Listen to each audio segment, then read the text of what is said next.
शुचि पर्यावरणम पाठ पर्यावरण प्रदूषण पर आधारित है। कवि हरिदत्त शर्मा नगरीय वातावरण से व्याकुल हैं। इसी व्याकुलता व चिंता को प्रकट करता हुआ यह सुंदर गीत आपके समक्ष प्रस्तुत है।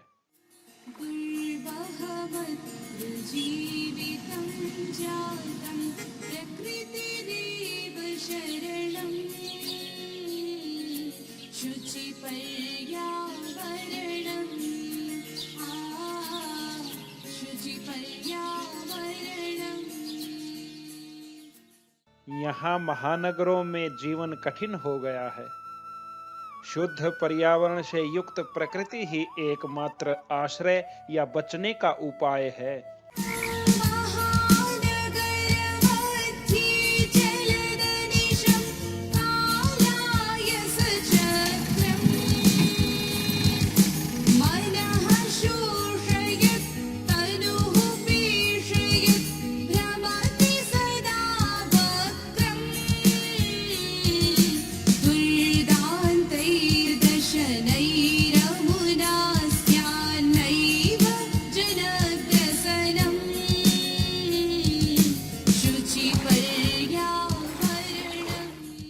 महानगरों में दिन रात मन का शोषण करते हुए तथा तन को पीसते हुए लोहे का चक्र हमेशा टेढ़ी गति से घूमता रहता है।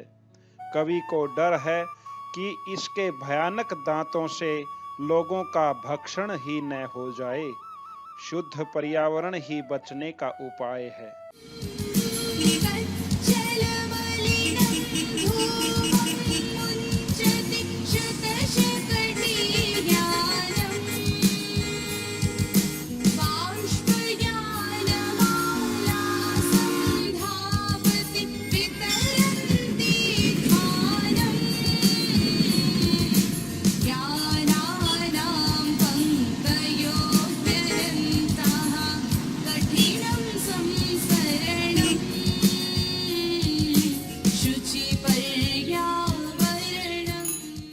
सैकड़ों मोटर गाड़ियां काजल जैसे काले धुएं को छोड़ती हैं। रेलगाड़ी ध्वनि प्रदूषण फैलाती हुई दौड़ती है। वाहनों की कभी समाप्त न होने वाली पंक्तियां हैं, इसलिए घूमना फिरना कठिन हो गया है। शुद्ध पर्यावरण ही बचने का उपाय है।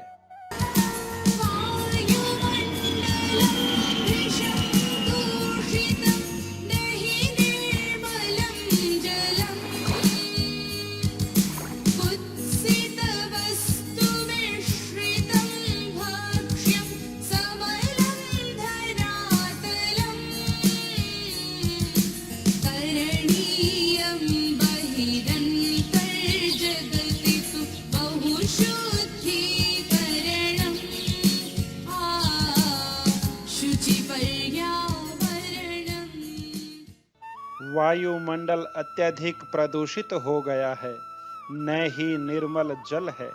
खाने पीने की सामग्री में घटिया पदार्थ मिले हुए हैं। धरती भी गंदगी से युक्त है। इसलिए भीतर व बाहर के संसार की अत्यधिक शुद्धता करनी चाहिए, क्योंकि शुद्ध पर्यावरण ही बचने का एकमात्र उपाय है।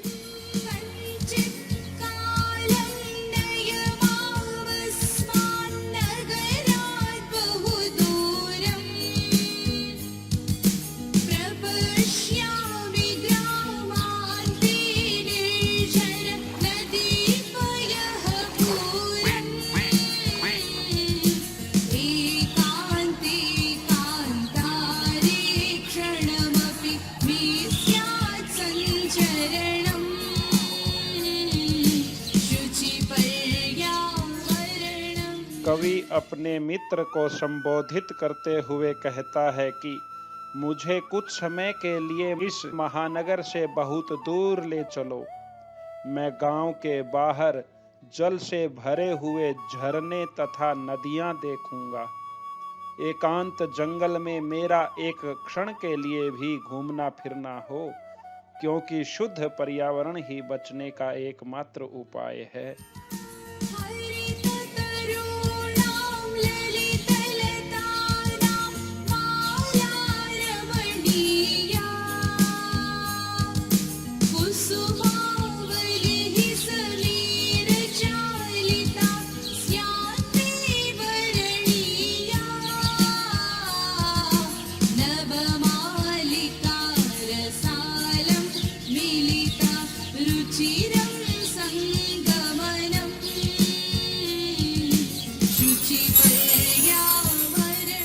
मनोहर कवि ऐसे एकांत वन में घूमना चाहता है जिसमें हरे भरे वृक्षों और सुंदर लताओं की मनोहर पंक्ति हो। वायु से हिलाए जा रहे पुष्पों का ऐसा समूह हो जिसका मैं वर्ण कर सकूं। नवमालिका नामक लता आम के वृक्ष से गले मिल रही हो और मेरा रुचिपूर्ण भ्रमण हो सके, क्योंकि शुद्ध पर्यावरण ही बचने का एकमात्र उपाय है।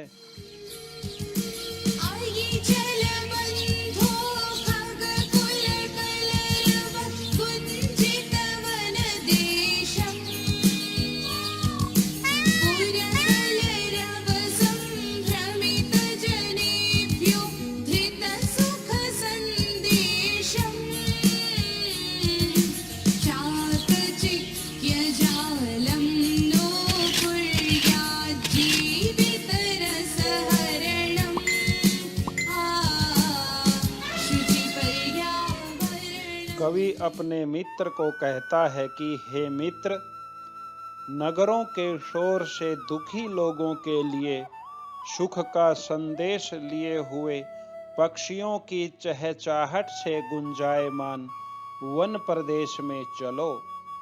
यह शहरों की चकाचौंध हमारे जीवन के आनंद का हरण न कर ले। शुद्ध पर्यावरण ही एकमात्र बचने का उपाय है।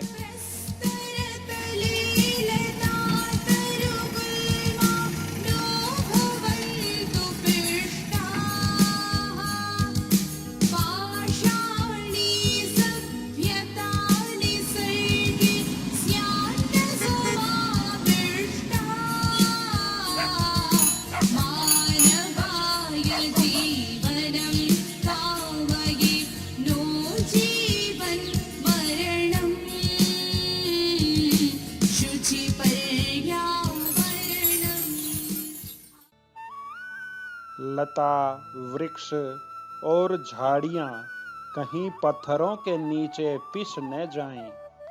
संसार में कहीं पाषाणी सभ्यता का समावेश न हो जाए। मैं तो मनुष्य के जीवन की कामना करता हूँ, जीते जी मरने की नहीं, क्योंकि जीवन के लिए शुद्ध पर्यावरण ही एकमात्र शरण है। शुचि पर्यावरणम्, शुचि पर्यावरणम्।